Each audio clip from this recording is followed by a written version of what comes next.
பிறந்த மண்ணு மக்களை விட்டு பொழப்பை தேடி செதறி போய் ஊர் உறவு நினைப்ப மட்டும் நெஞ்சு கூட்டாட காத்து வச்சிட்டு இருக்கிற என் மக்க வந்து சேர நாள் சேருது.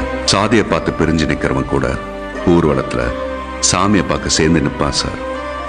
அட ஏன் சார், சாமியே இல்லைங்கிறவன் கூட தான் சனத்தை பார்க்க ஓடி வர நாள் சேர்ந்த திருவிழா.